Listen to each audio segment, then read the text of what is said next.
An international police operation has shut down what's believed to be one of the world's largest online markets dealing in stolen identities. Europe's policing agency, Europol, says more than 100 people were arrested in the operation, which spanned 17 countries. Genesis Market offered more than 2 million identities for sale, with prices ranging from 70 US cents to hundreds of dollars, depending on the nature of the stolen data. Die Daten, die auf dem sogenannten Genesis Market. The data offered on the so-called Genesis Market made its way to the operators of the platform through criminal acts such as ransomware attacks and malware. On the platform, cybercriminals used the data to commit acts of fraud. They attempted to commit a crime with falsified data to hide their identity. The investigation is far from over. Eerke Boiten is a cybersecurity analyst, and he's joining us from Leicester in the UK. Very good to have you with us on Al Jazeera. First of all, do we have any idea how the website and the people behind it was able to get hold of the information in the first place? Yes, they installed the malware on lots of computers around the world using the normal channels that malware spreads through. So people clicking on links that they shouldn't have, and things like that. The normal channels, and this malware stole credentials and other information about people's computers in a way that made it exploitable, and it actually remained resident in those computers also to operate them and gain any new information.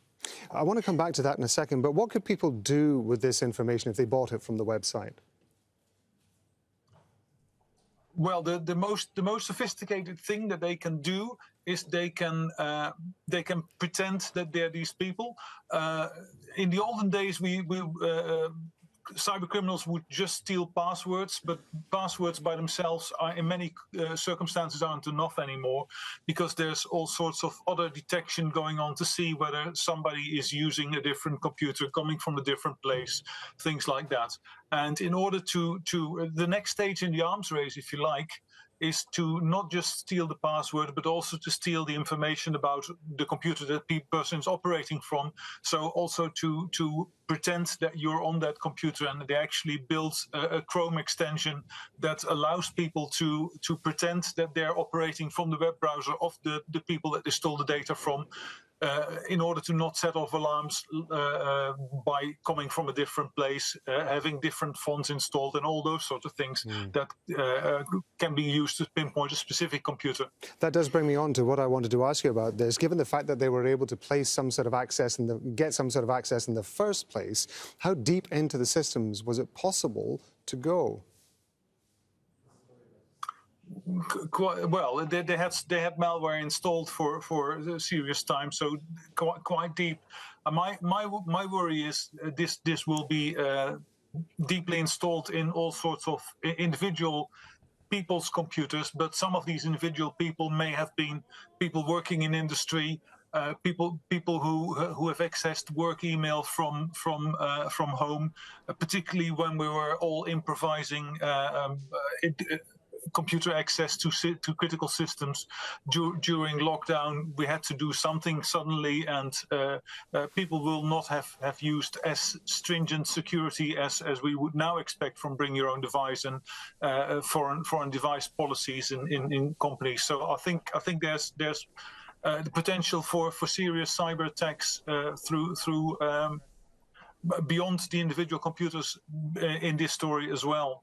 One of the things that did surprise me was that we're used to hearing similar types of stories, like with companies' websites that are found on the dark web. This one was accessible through what I would call the regular web, the normal web. Is that surprising?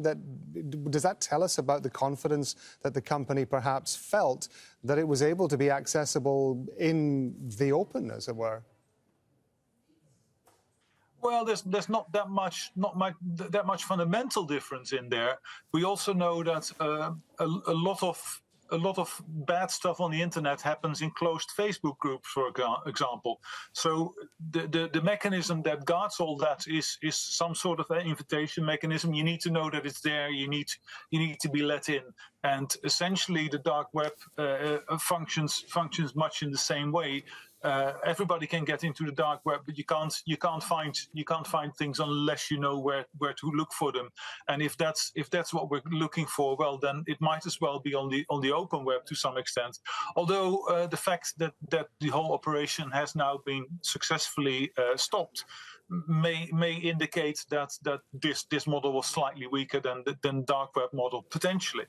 We need to hear the detail of how they managed to stop it, and I expect that to some extent we won't get that detail ever, because it's sensitive and useful for future cases. Given the fact that they're obviously the police are obviously very pleased with the fact that they have been able to deal with this particular website, I'm going to guess that doesn't mean that this puts an end to the problem. How widespread do you think this is, and how difficult a job is it going to be for the police to deal with this? And if you can just do it very briefly, that would be great. These particular website wasn't well known since 2018, 2019 to be operating. The investigation has lasted that long. I've got some slight hope still that this was an exceptionally sophisticated site, and that there aren't that many direct competitors to it about. But we need to wait and see. The model is available. People know how to operate it, so it may well arise again. Eerke Boiten, we appreciate you being with us on Al Jazeera, so thank you very much indeed for your time. Thank you.